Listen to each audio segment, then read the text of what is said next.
Ce matin, dimanche dernier, Christophe, qui a apporté le message, il a abordé son message avec la parabole la plus connue du Nouveau Testament, qui était le Fils prodigue.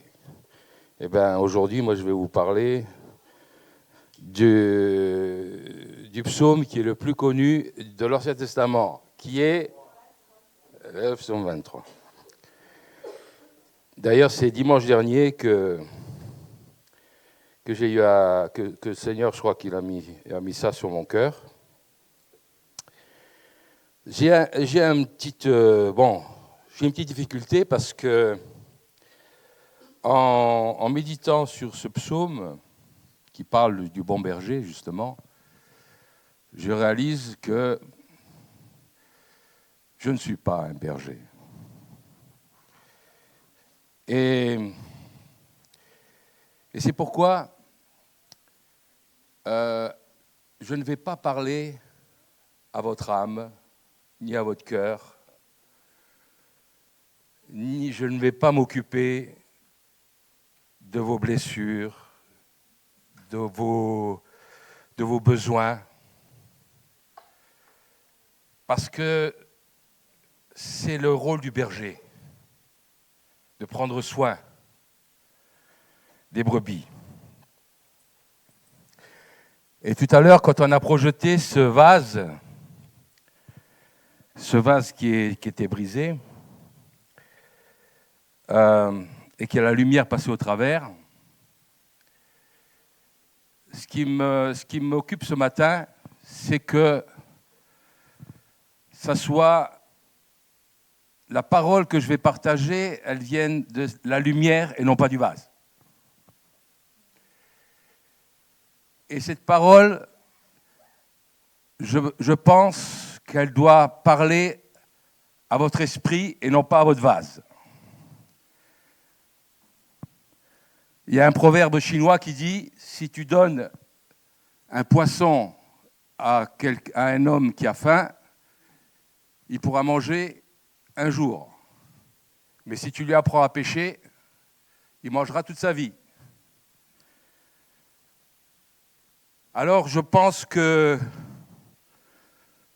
ce que Dieu me demande, et ce qui correspond d'ailleurs à ce que je suis, c'est pas de m'occuper de vous apporter des soins, parce que si j'apporte des soins à votre cœur, demain, vous aurez encore besoin des soins et vous irez les chercher ailleurs.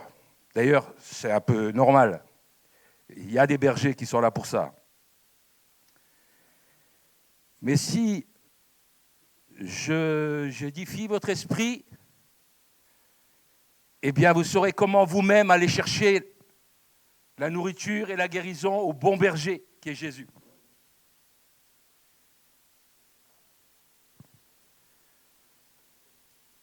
De toute façon, si j'essayais de m'occuper de votre âme, je réussirais mal.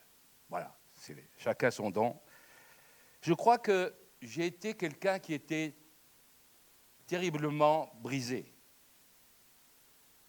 Je crois que j'ai connu le brisement.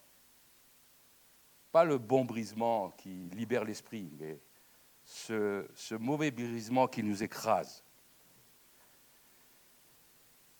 Et donc, Dieu a mis à mes côtés une bergère qui rêvait d'aller en Afrique et de dispenser ses bons soins à tous les petits Africains ou toutes les personnes, les pauvres et les malheureux qui pouvaient être de par le monde, qui voulaient être missionnaires. Et le Seigneur lui a dit, ta mission, c'est lui.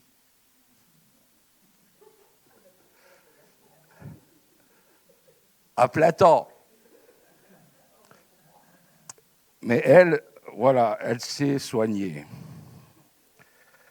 Et c'est vrai que je crois que je n'aurais pas été là aujourd'hui, je n'aurais pas été ce que je suis si je n'avais pas bénéficié de tous les soins que j'ai eus au travers du ministère que j'ai au travers de ma femme. Donc je remercie le Seigneur. Quand il l'a donné, à moi il m'a donné une femme. Hein. Voilà. Et c'est pas rien. C'est pas rien du tout. Donc je vais parler du bon berger dans le psaume 23. Est-ce qu'on peut mettre le psaume 23 ? C'est David qui a écrit ce psaume. Nous avons parlé aussi de David ce matin. C'était quelqu'un, David. Et c'était un berger, d'ailleurs. C'était un berger. Et un bon berger.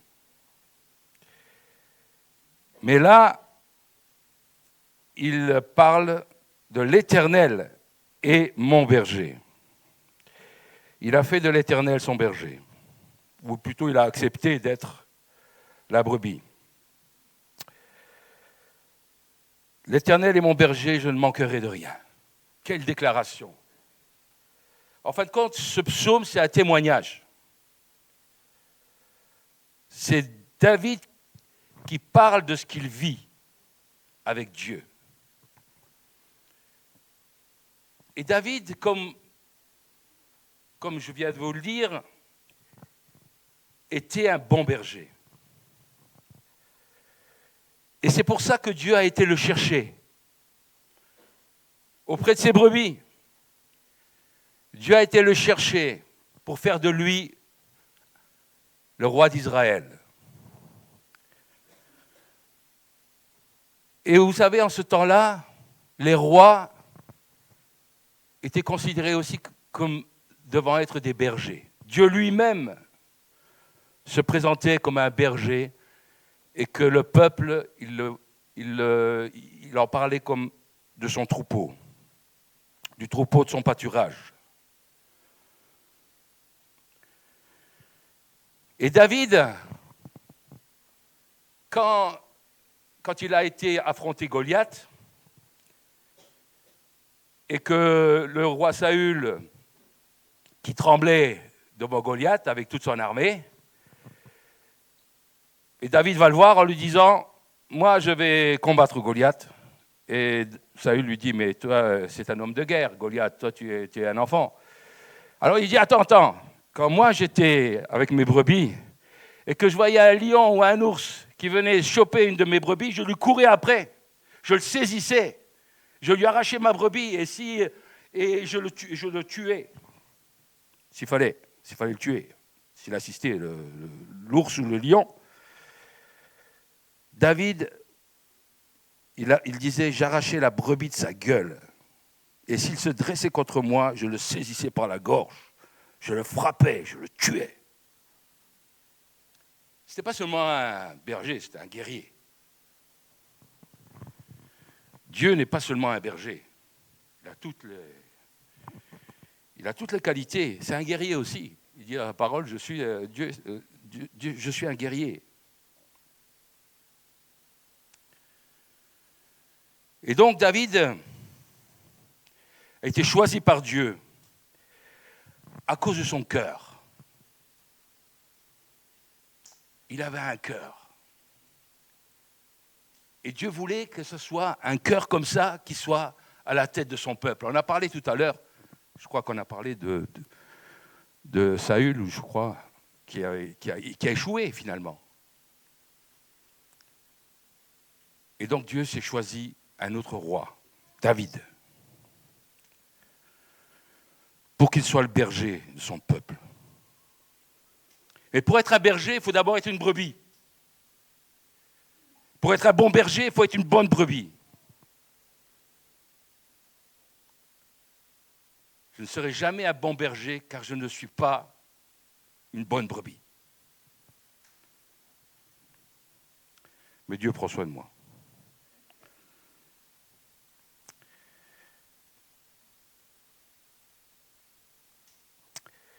Et donc, David, dans son psaume, nous dit « L'Éternel est mon berger, je ne manquerai de rien. Il me fait reposer dans de verts pâturages, il me dirige près des eaux paisibles. Il me fait reposer. » Et David savait très bien ce que ça voulait dire. Quand il conduisait ses brebis dans les verts pâturages, Ces brebis, elles étaient contentes. Et le mot reposer, c'est s'étendre, se coucher. Vous savez, pour que les brebis puissent se détendre et s'étendre et se coucher, il faut qu'elles aient bien mangé. Et donc les verts pâturages, ça nous parle aussi d'abondance, de nourriture, de bien-être. Et les eaux paisibles, le mot paisible, ça parle de repos aussi. En fin de compte, cette phrase nous parle du repos. Le bon berger conduit les brebis au repos. Est-ce que nous vivons le repos de Dieu? Nous sommes les brebis de Jésus le bon berger. Et le bon berger, la première chose qu'il veut faire, qu'il veut donner, c'est le repos. Quand nous avons été vendredi soir faire l'évangélisation avec Janine, les gens, pourquoi ils sont si disponibles? Ils cherchent le repos. Les gens cherchent le repos. Et c'est pour ça que j'ai dit à Janine, j'ai dit, tu vois, les gens, ils vont oublier 90, 95% ou même 100% de ce qu'on leur a dit. Mais ils vont se rappeler l'impression qu'on leur a laissée. L'impression du repos de Dieu. Le parfum de Dieu. Du repos de Dieu. Est-ce que nous avons ce parfum? Est-ce que nous avons ce repos dans notre cœur? Jésus disait dans Matthieu 11, verset 28, « Venez à moi, vous tous qui êtes fatigués et chargés. » Il parlait de ses brebis. « Vous tous qui êtes fatigués et chargés, et je vous donnerai du repos. » Et je vous donnerai du repos. Prenez mon joug sur vous, recevez mes instructions, car je suis doux et humble de cœur. Et vous trouverez du repos pour vos âmes. Car mon joug est doux, mon fardeau léger. Pourquoi nous n'avons pas trouvé le repos de Dieu? Si nous ne l'avons pas trouvé. Je crois que ça, c'est le plus grand témoignage qu'on peut apporter. Vous savez, le témoignage, ce n'est pas ce que vous pouvez dire aux autres. C'est ce que vous pouvez démontrer aux autres. La foi, c'est la ferme assurance des choses qu'on espère. Et moi, j'ai cette foi. Il faut bien que j'ai quelque chose. J'ai cette foi. Et peut-être que je vous dirai pourquoi, mais ce n'est pas sûr. La foi est la ferme assurance des choses qu'on espère, mais aussi une démonstration de celles qu'on ne voit pas. Nous sommes appelés à marcher par la foi parce que nous sommes appelés à démontrer quelque chose qui ne se voit pas. Les gens ne connaissent pas Dieu, ils ne connaissent pas Jésus, ils ne connaissent pas ce que ça veut dire d'être sauvé, d'être délivré, d'être libéré, d'être transformé, d'être guéri et d'avoir reçu ce que Dieu veut nous donner, ce qu'il nous a donné en Jésus-Christ. Ils ne savent pas, ils ne voient pas. Mais nous sommes appelés à être une démonstration. Comme Jésus lui-même était une démonstration de qui est Dieu. Et pour cela, il faut avoir reçu. Et comme, merci Emmanuel pour ton message, c'était un message. Je ne fais que prêcher derrière elle. Elle a tout dit, enfin elle a dit l'essentiel. Mais elle a dit aussi combien c'était difficile parfois de recevoir de recevoir vraiment ce que Dieu veut vraiment nous donner. On reçoit un tas de choses qui sont bonnes. Et on peut témoigner de tout ce qu'on a reçu. Mais avons-nous reçu l'essentiel?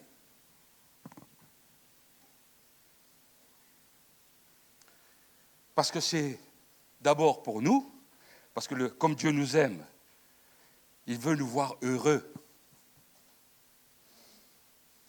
épanouis. Et c'est aussi important pour notre témoignage. N'oublions pas que dans l'Apocalypse, il nous est dit que les saints ont vaincu le diable par le sang de l'agneau, oui, mais aussi par la parole de leur témoignage.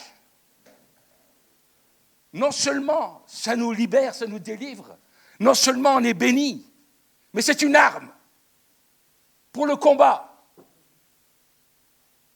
Nous sommes des brebis, des bergers, des guerriers pour vaincre le diable, parce que c'est le diable qui est dans ce monde.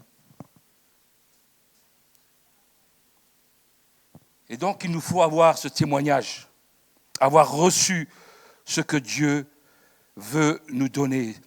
Jésus nous dit, dans Jean 10, on parle toujours du berger, verset 10, je ne cite que ça, parce qu'on pourrait citer, bien sûr, un passage plus large. Le voleur ne vient que pour dérober, égorger et détruire. Moi, je suis venu afin que les brebis aient la vie et qu'elles soient dans l'abondance. Je suis le bon berger. Le bon berger donne sa vie pour ses brebis. Donne sa vie. Il ne donne pas que les bénédictions. Il donne sa vie pour que nous recevions sa vie. Sa vie.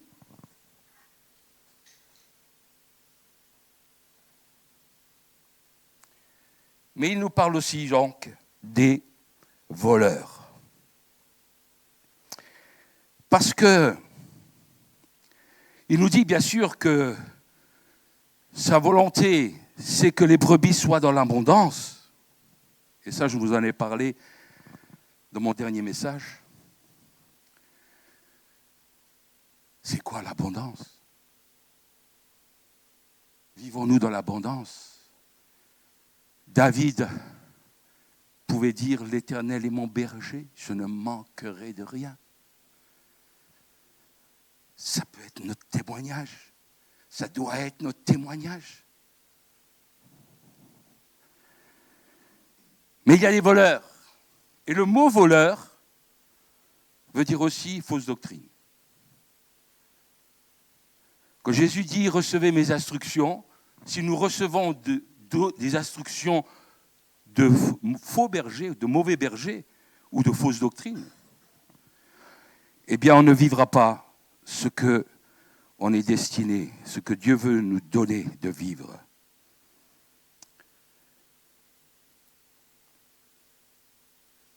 À vrai dire, j'avais un autre message.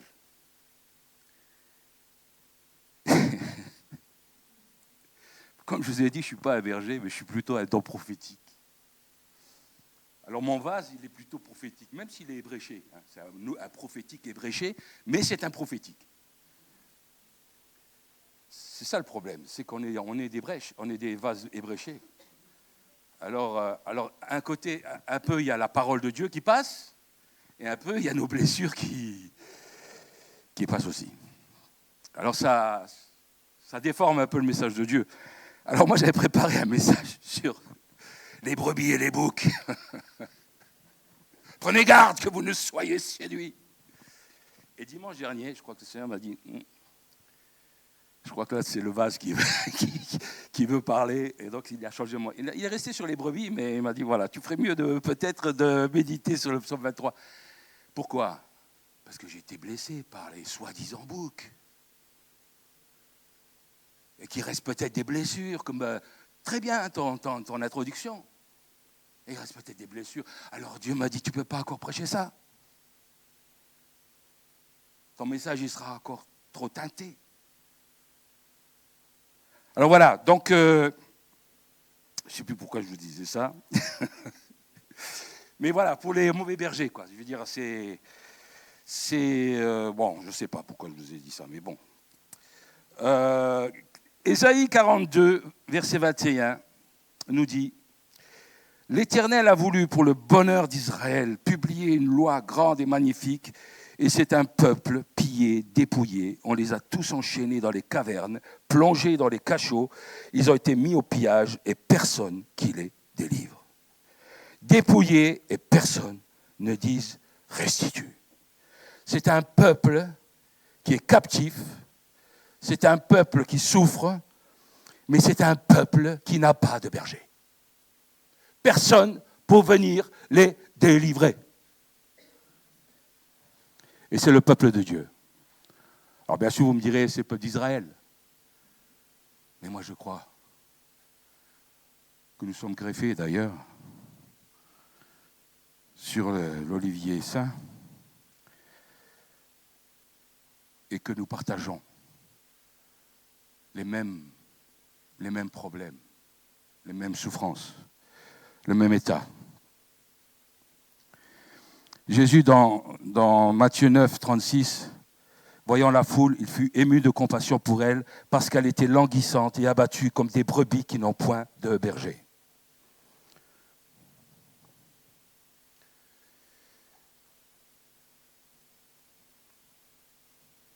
Vous savez, il y a une chose que j'ai bien fait dans ma vie, grâce à ma femme. Toujours grâce à elle. Il faut que j'arrête de lui dire, parce qu'après elle en profite. Elle peut prendre avantage. C'est que je suis resté dans l'église de Jésus-Christ. Je suis resté dans l'église de Jésus-Christ. Ah, malgré toutes les difficultés que j'ai vécues, que j'avais en moi aussi, mais je suis resté là où le bon berger me disait de rester. J'y étais un peu forcé, mais c'est le résultat qui compte. J'y suis resté. Et donc, Dieu a continué à pouvoir s'occuper de moi. Et il le fait encore. Et merci Seigneur pour son Église. Merci Seigneur pour Bethel. Parce qu'ils m'ont supporté jusqu'à maintenant. Et j'ai la foi, moi, que ce n'est pas seulement maintenant, c'est pour après aussi. C'est toujours. Ils me supporteront jusqu'à la fin. Hein, Yves? Ce n'est pas seulement actuellement, c'est après aussi. Mais je vous dis ça pour dire qu'il y a beaucoup de personnes qui quittent l'Église. Et c'est la volonté du loup ravisseur. Je n'irai pas jusqu'à vous dire hors de l'Église, point de salut.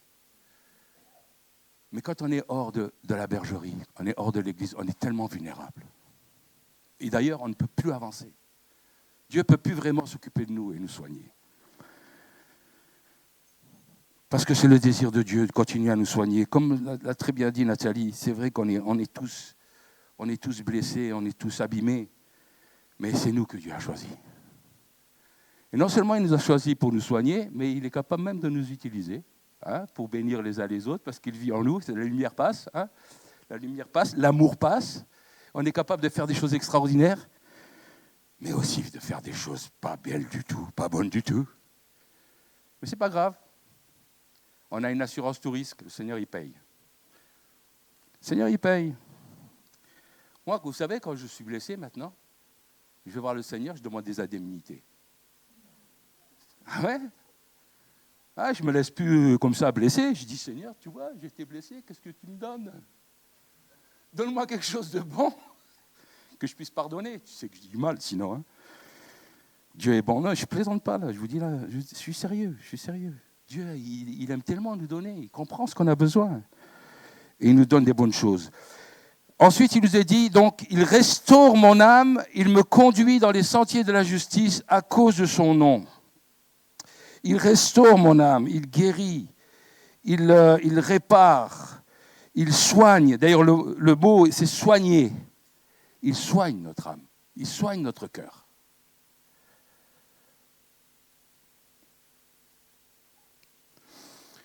Vous savez, la restauration de l'âme, la guérison de l'âme, ce n'est pas une option. D'ailleurs, il est écrit, il restaure mon âme et il me conduit dans les sentiers de la justice. Et c'est la suite. Si notre âme n'est pas guérie ou n'est pas restaurée, on ne peut pas suivre Jésus dans les sentiers justes, dans les sentiers de vérité, parce que sentier de la justice, le mot, ça veut dire vérité aussi. Donc, on ne peut pas marcher dans la vérité. Et récemment, j'ai eu de grosses difficultés face à des problèmes que j'ai rencontrés et je n'arrivais pas à traverser. Et dans la prière, à un moment donné, Dieu m'a montré clairement les blessures qu'il y avait en moi.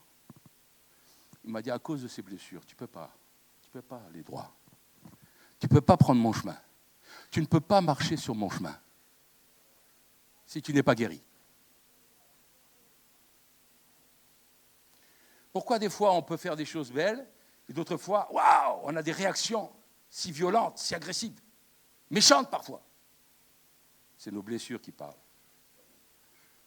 Tu ne peux pas exprimer tout l'amour de Dieu, la liberté glorieuse des enfants de Dieu, si tu n'es pas guéri, si tu n'es pas restauré.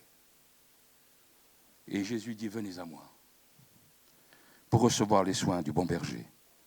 Quand Jésus a commencé son ministère, il cite d'ailleurs la parole dans Luc 4, verset 16, il nous dit, Jésus se rendit à Nazareth où il avait été élevé et selon sa coutume, il entra dans la synagogue le jour du sabbat. Il se leva pour faire la lecture et on lui remit le livre du prophète Ésaïe. L'ayant déroulé, il trouva l'endroit où il est écrit. Et là, il cite, en fin de compte, Ésaïe 61. Et donc, il est écrit « L'Esprit du Seigneur est sur moi parce qu'il m'a oint pour annoncer une bonne nouvelle aux pauvres. Il m'a envoyé pour guérir. » Et c'est là qu'il y a le mot qui veut dire « soigner ». C'est mettre un bandage. Le mot veut dire mettre un bandage. Soigner ceux qui ont le cœur brisé, qui ont des cassures. Vous savez ce vase brisé? Voilà. Notre cœur, il est comme ça. Il est brisé. Il est cassé. Et la première chose que Dieu veut faire, c'est venir le soigner. Mettre un bandage. Sans ce bandage, vous ne pouvez pas vivre normalement. Vous ne pouvez pas même supporter les épreuves de la vie.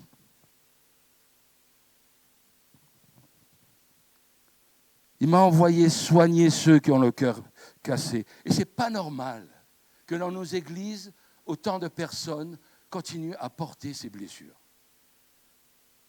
L'église, et ça fait partie de la vision de Bethel, devait être un endroit où les gens trouvent la guérison, la restauration, la délivrance et la libération.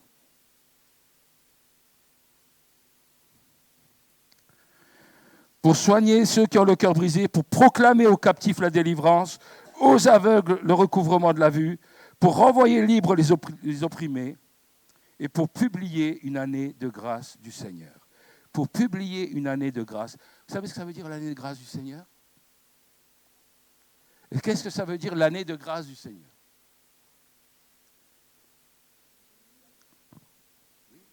Oui, pourquoi? Ça fait partie. L'année de grâce du Seigneur, ça veut dire la saison de la faveur de Dieu. C'est l'année. D'ailleurs, dans certaines versions, il est parlé de l'année favorable. Hein, voilà. C'est la saison, parce que l'année, c'est un terme qui veut dire un espace-temps. C'est la saison de la faveur de Dieu.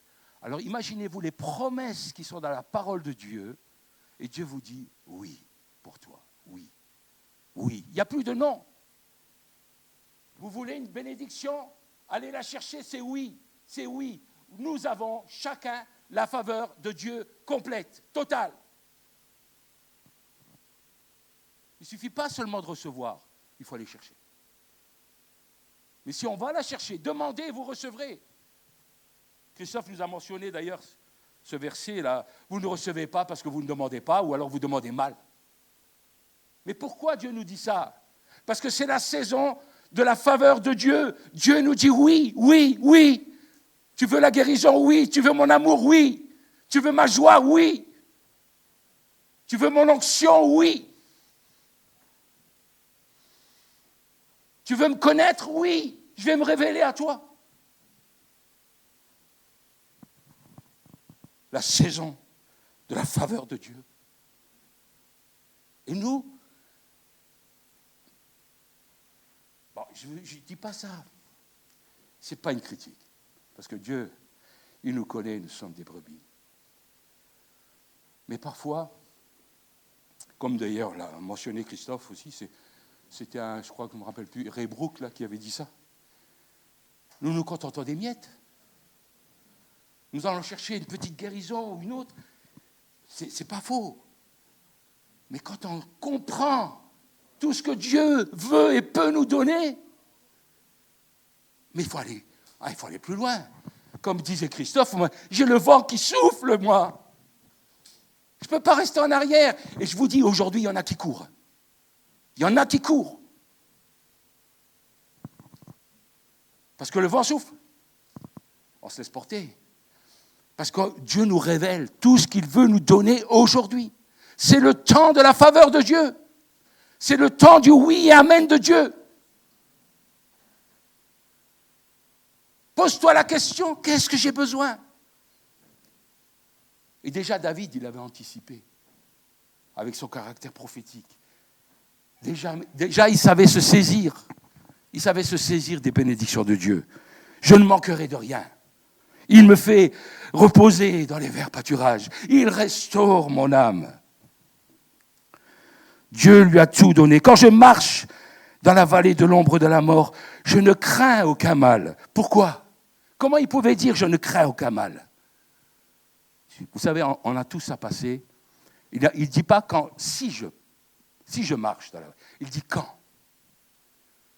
Parce qu'on a tous, tôt ou tard, à marcher dans ce qu'on appelle la vallée de l'ombre de la mort. Les épreuves. Les épreuves dures, vous avez l'impression d'être abandonné. Vous êtes tout seul. Vous souffrez. Il y a des choses qui nous font mal. Hein, surtout dans les relations, quand un enfant est malade ou qu'il affronte des épreuves graves, ou même la perte d'un être cher, ou des ruptures de relations, des trahisons, ou la maladie, des tas d'épreuves, même des problèmes financiers, quand on n'arrive plus à nourrir notre famille. De toute manière, d'une manière ou d'une autre, et d'ailleurs tout à l'heure, on a mentionné un passage d'un psaume de David où lui-même était en face de ses ennemis, il passait vraiment par des galères, il passait par des moments très durs, et c'est pour ça qu'il peut en parler. Quand je marche dans la vallée de l'ombre de la mort, quand je suis dans l'épreuve, là tu n'as plus tes copains et tes amis, là tu es seul. D'ailleurs c'est le moment de vérité. C'est le moment de vérité. Et quand je passais par une épreuve récemment, eh bien, je criais à Dieu.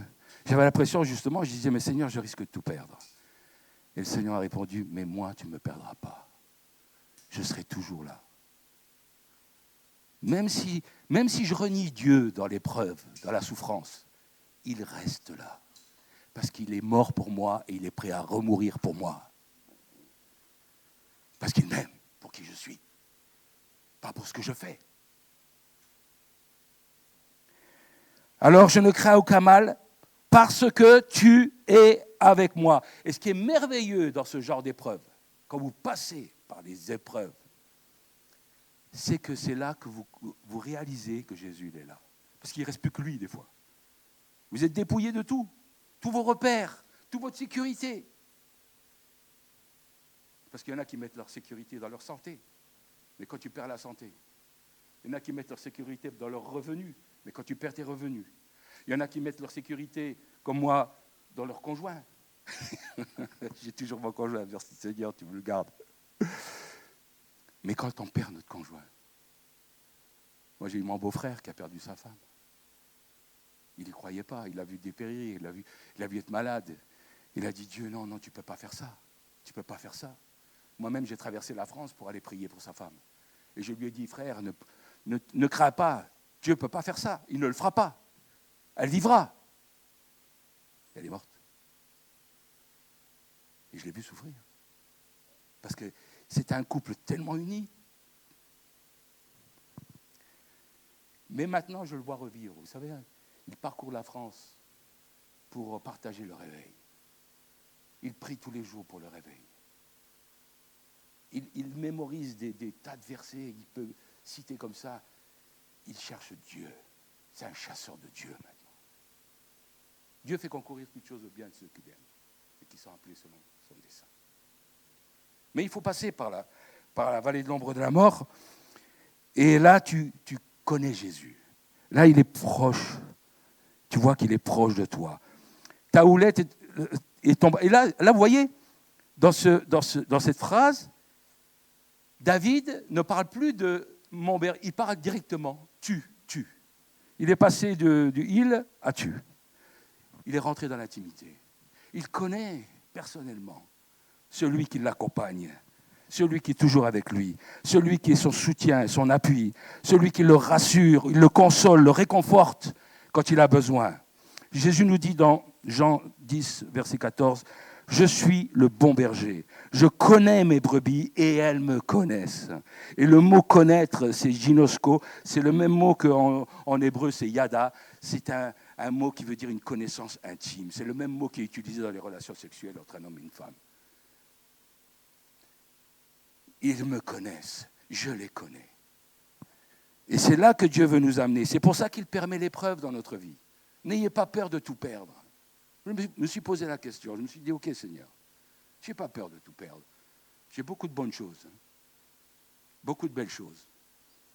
D'ailleurs, un jour, je priais Dieu et je râlais un petit peu et j'ai entendu Dieu qui me dise, mais y a-t-il quelque chose que je ne t'ai pas donné? Et je me suis dit, mais tu m'as tout donné. C'est vrai que je pourrais dire, je ne manque de rien, je pourrais le dire.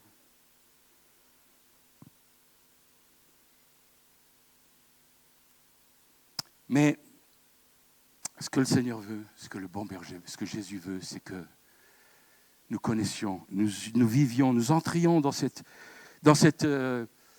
intimité. Et c'est pourquoi des fois, oui, comme je vous disais, quand Dieu m'a dit ça, et je me suis posé la question, eh bien, si il m'enlève tout, s'il permet que tout, eh bien, j'ai dit, ok, Seigneur. Vous savez, cette femme de mon beau-frère, Elisabeth a été la voir.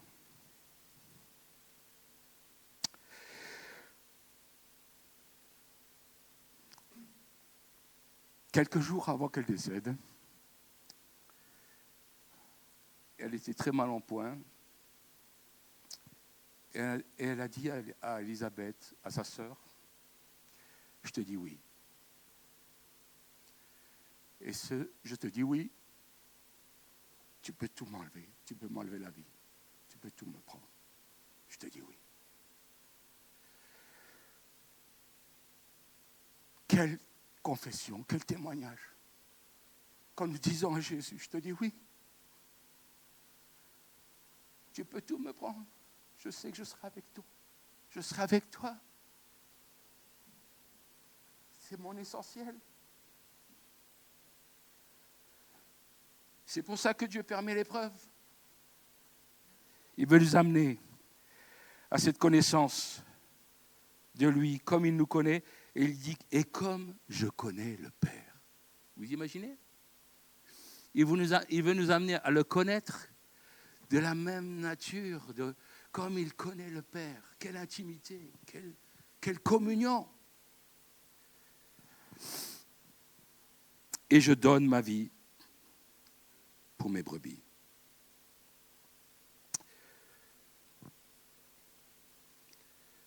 Tu dresses devant moi une table en face de mes adversaires. Tu oins d'huile ma tête et ma coupe déborde. Encore l'abondance. Alors la table de communion, table de réconciliation, table de négociation. Vous savez, ce n'est pas les ennemis, les adversaires. Ça peut être, mais c'est des personnes avec qui on ne s'entend pas, quoi. Il y a un conflit. Ou à qui on n'est pas d'accord. Alors, c'est quoi cette table? Je n'ai pas creusé. Vous pouvez creuser, mais ça peut être ce que vous en faites. Mais Dieu s'occupe aussi de nos adversaires. Il s'occupe de notre relation avec ceux avec qui on est en désaccord. Donc ça peut être un moyen de réconciliation. Je crois que, François, tu nous en avais parlé de cette table. Hein. Donc, je vous renvoie à son message. Mais tu oins d'huile. Donc, le mot onction, c'est tu me fais prospérer. Alors, je ne suis pas dans l'évangile de la prospérité, mais je sais que Dieu veut nous donner l'abondance. Je sais que Dieu se plaît à nous voir prospérer. Mais comme dit l'apôtre Jean, je crois, il nous dit que, bien-aimé, que je souhaite que tu prospères à tous égards, comme prospère aussi l'état de ton âme. Hein, c'est ça. Donc voilà, il y a ce souhait, et je crois que c'est le souhait de Dieu, que tant que faire se peut, c'est-à-dire quand on n'est pas soumis à une épreuve qui nous en empêche, que nous puissions vivre aussi la prospérité que Dieu veut nous donner. Sans égoïsme, sans orgueil, mais et aussi avec un cœur ouvert à partager cette prospérité pour la bénédiction des autres et pour sa gloire. Voilà, donc je vais finir quand même mon message. J'aurais bien sûr, comme toujours, tellement de choses à partager, mais je veux citer aussi deux, trois versets. Dans Jean 17, c'est un peu la prière qu'avait à partager Janine. Jean 17, chapitre 17, verset 24, où Jésus prie le Père, et il dit « Père, je veux que là où je suis, ceux que tu m'as donnés soient aussi avec moi, afin qu'ils voient ma gloire. La gloire que tu m'as donnée, parce que tu m'as aimé avant la fondation du monde. Père juste, le monde ne t'a point connu, mais moi je t'ai connu. Et ceux-ci ont connu que tu m'as envoyé, et je leur ai fait connaître ton nom, et je leur ferai connaître, afin que l'amour dont tu m'as aimé soit en eux, et que je sois en eux. » Extraordinaire. Jésus nous a donné sa gloire même, de voir sa gloire. Il partage même sa gloire.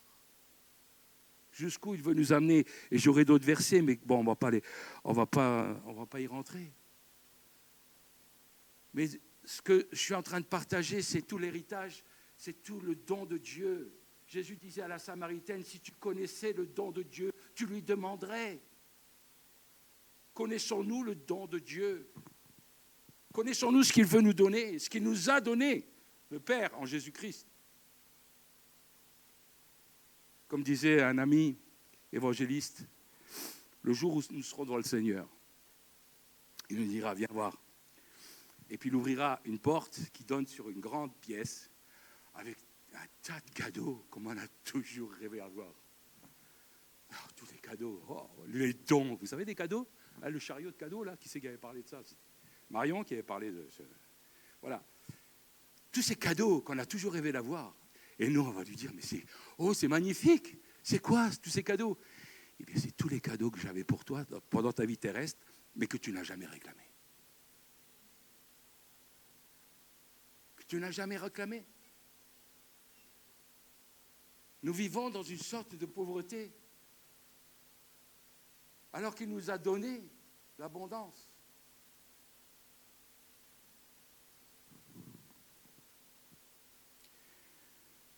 Oui, le bonheur et la grâce m'accompagneront tous les jours de ma vie, disait David.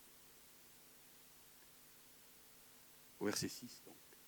Oui, le bonheur et la grâce m'accompagneront, c'est donc dans le psaume 23, verset 6.